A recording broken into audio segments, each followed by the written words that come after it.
Itu kan pertama pertanyaan yang paling muncul gitu, yang paling sekarang kita pikirkan gimana sih caranya memunculkan karakter-karakter itu di anak-anak kita. Nah, dari buku, dari hasil penelitian, yang paling bagus itu adalah dengan kulturisasi. Ya, kulturisasi seperti yang ini kita berikan dengan kita sebagai model di sini. Misalnya kita ambil satu contoh gotong royong tadi, anak-anak itu melihat gitu.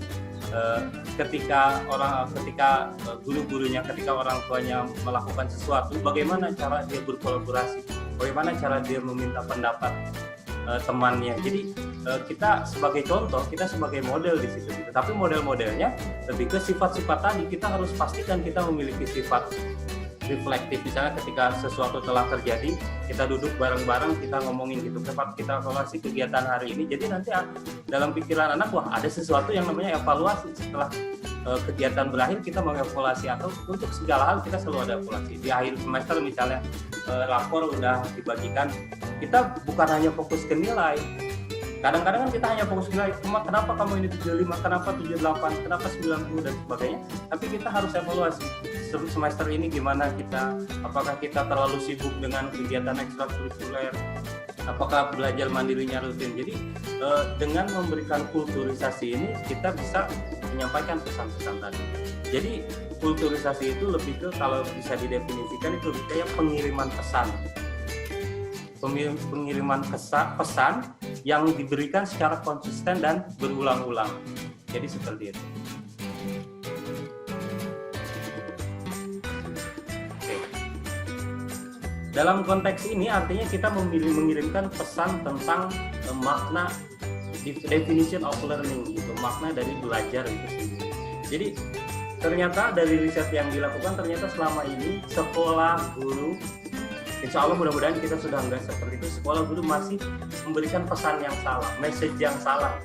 Jadi ada kita berbicara di sini cerita lama tentang definisi pembelajaran.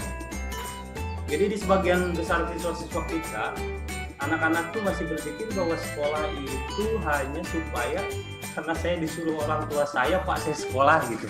Jadi tujuan sekolah itu bukan untuk pendidikan dirinya sendiri. Dia berpikir anak-anak itu, dan kita tanpa sadar mengirimkan pesan itu gitu, bahwa tujuan sekolah itu ternyata buat orang lain.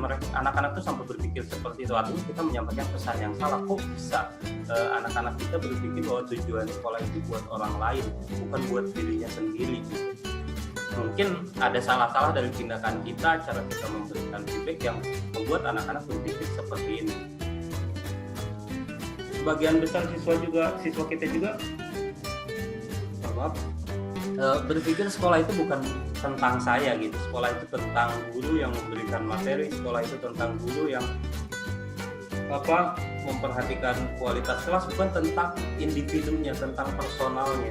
Justru kita harus bisa memunculkan bahwa belajar itu, sekolah itu adalah tentang diri dia sendiri. Justru saya setuju dengan sekolah pribadi yang hanya memberikan misalnya satu kelas itu 20 siswa. Jadi kita bisa lebih efektif gitu. Kita bisa memberikan perhatian lebih intens ke masing-masing siswa. Apalagi mungkin apabila lebih sedikit lagi. Kemudian terkait pengerjaan PR juga, sebagian besar siswa kita masih berpikir bahwa PR itu untuk guru saya gitu.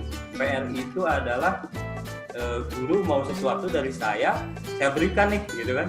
Nah itu sebenarnya sudut pandang yang salah. Mungkin gara-gara kita juga, anak-anak kita berpikir seperti ini. Jadi apa itu PR? Yang sebenarnya itu kan PR itu alat mereka berinteraksi. Di sekolah guru-guru memberikan barbel, ya kan. Nah di rumah kita meminta anak-anak untuk exercise dengan barbel itu, ya kan, karena yang kita bawa interaksi dengan barbel itu. Jadi kita harus memberikan pemahaman seperti ini. Nanti di akhir akan diberikan beberapa tips terkait bagaimana orang tua bisa meningkatkan merubah sudut pandang seperti ini. Yang selanjutnya sudut pandang terkait nilai juga. Kita masih memandang nilai itu goal akhir kita. Salah satu pertimbangan kenapa UN dihapuskan sebetulnya karena kita menyalahgunakan, guru, orang tua, sekolah menyalahgunakan hasil UN.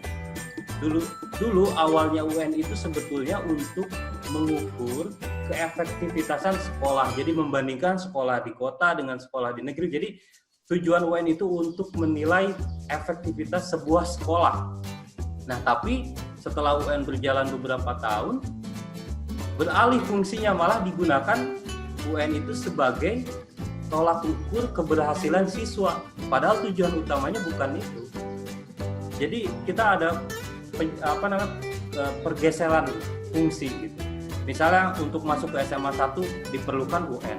Artinya kita menganggap tujuan pertama pembelajaran itu nilai gitu. Nah, Pak Menteri melihat ini dan menghapus ini, bukan menghapus tapi mengganti.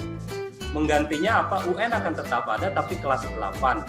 Supaya tidak dijadikan acuan orang tua dan sekolah untuk memasuk ke UN gitu, supaya tidak ada pergeseran makna itu.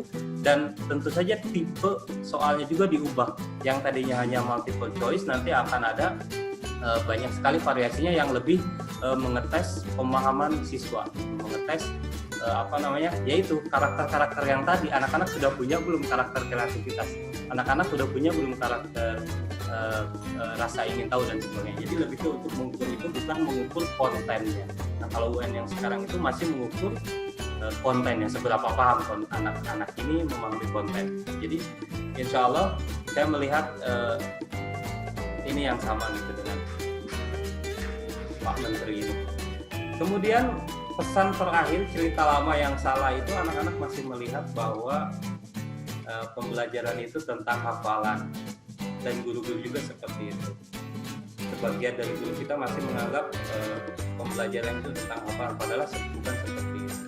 Jadi kalau hafalan itu ya itu masih terlalu fokus ke konten.